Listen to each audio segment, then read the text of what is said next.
ओम नमो भगवते वासुदेवाय नमः। वैशाख स्नान का 23वां अध्याय। बृहस्पति जी द्वारा इंद्र की शुद्धि तथा ऐश्वर्य की प्राप्ति। श्री श्रुत जी बोले, अब मैं इस पाप नाशक महात्म्य का वर्णन करता हूँ। माधव मास में शुक्ल पक्ष की अक्षय तृतीया के दिन जो सूर्योदय में प्रातः काल स्नान कर देव ऋषि पितृश्वरों को तर्पण करता है, सो मानो उसने सब यज्ञ और 100 श्राद्ध कर लिए। जो मधुसूदन भगवान का पूजन, दान एवं कथा श्रवण करते हैं, वे संपूर्ण पापों से छूटकर अक्षय तृतीया को विष्णु लोक जाते हैं, क्योंकि इस तिथि में देवता ऋषि पितृश्वरों की तृप्ति होती है। इस तिथि की प्रख्याति कैसे हुई वह भी मैं बताता हूँ। हे राजन, तू सावधान होकर सुन। प्राचीन काल में राजा बलि के संग इंद्र तथा देवता और दैत्यों का आपस में द्वंद्व युद्ध हुआ। तब इंद्र पातालवासी बलि को जीतकर पृथ्वी पर उतथ के आश्रम में गया और वहाँ उसकी मंदगामिनी गर्भिणी स्त्री को देखा, जिसकी कमर में स्वर्ण सूत्र में बिंधी किंकनियों की झनकार शोभा दे रही थी। वह अनेक प्रकार के वस्त्र धारण किए मधुर भाषिणी मंद मंद हास्य युक्त कुंभ सदृश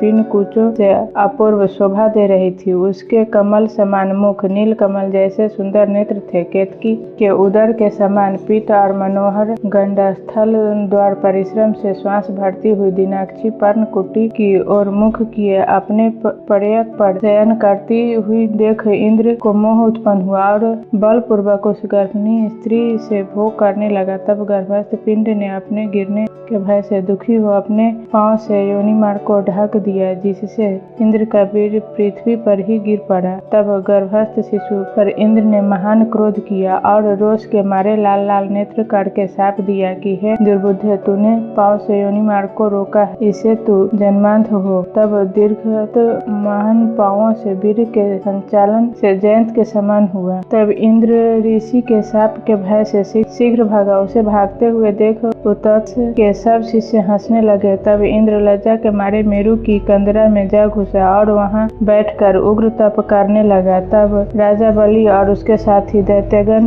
गुप्त दूतों द्वारा भेद लेकर देवताओं पर आक्रमण कर उनकी अमरावतीपुरी दिक्पालों की विभूति और साम्रादि तथा स्वामी रहित देवताओं के राज्य का बलपूर्वक भोग करने लगे। तब अग्नि आदि सब देवता लोग अपने रक्षक को न देखकर बृहस्पति जी के पास जाए इंद्र का वृतांत पूछने लगे। हे महाराज, हमारा स्वामी इंद्र कहाँ है? बहुत दिन व्यतीत हो गए, इंद्र क्यों नहीं आते हैं? जहाँ इंद्र हो हम वहीं जाकर प्रार्थना करें। इस प्रकार देवताओं के पूछने पर बृहस्पति जी बोले, इंद्र ने बलि को जीत कर उतस्थ के आश्रम में जाकर उसकी गर्भिणी स्त्री से बलपूर्वक संभोग किया है। उसके शिष्यों द्वारा बड़ी निंदा करने पर इंद्र लज्जा के मारे स्वर्ग में न आकर मेरु पर्वत की गुफा में घुस गया है। वहीं पर सची सहित निवास कर अपने किए हुए कुकर्म पर चिंता कर रहा है। बृहस्पति के ऐसे कहने पर अग्नि आदि सब इंद्र को ढूंढते हुए मेरु की कंदरा में पहुँचे। वहां जाकर उसकी स्तोत्रों द्वारा प्रशंसा करते हुए नमस्कार कर कहने लगे, तुम्हारे बिना स्थान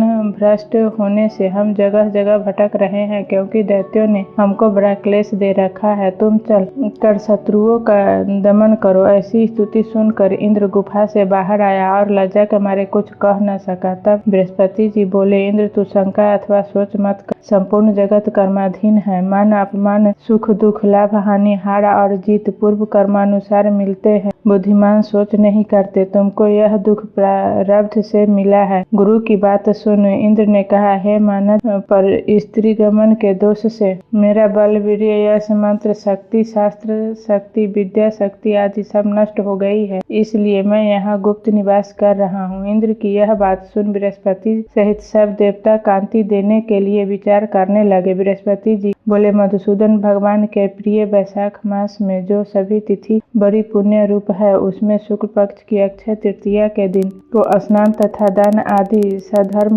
कराए, जिसके प्रताप से इंद्र में विद्या, मंत्र व शास्त्रों की पूर्वत शक्ति उत्पन्न हो गई। बल और वीर्य आदि बढ़ गए तथा पर स्त्री गमन का दोष भी तत्काल नष्ट हो गया और देवताओं के मध्य में पूर्वत सुशोभित हुआ। फिर इंद्र ने देवताओं को संग ले असुरों को जीत अक्षय तृतीया के महात्म्य से सब वैभवों से युक्त हो अमरावतीपुरी में प्रवेश किया और सब देवता इंद्र की आज्ञा आज्ञा पाकर अपने अपने घर जाकर पूर्वत यज्ञादि में अपना अपना भाग लेने लगे। पितृश्वर पूर्वत पिंड भाग प्राप्त करने लगे। राक्षसों के पराजित होने पर मुनि स्वाध्याय पाए संतुष्ट हुए। तभी से संसार में यह अक्षय तृतीया प्रख्यात है, जो देव ऋषि पितृगणों को संतोष देने वाली और सब मनुष्यों को मुक्ति देने वाली सबसे पुण्यतम है।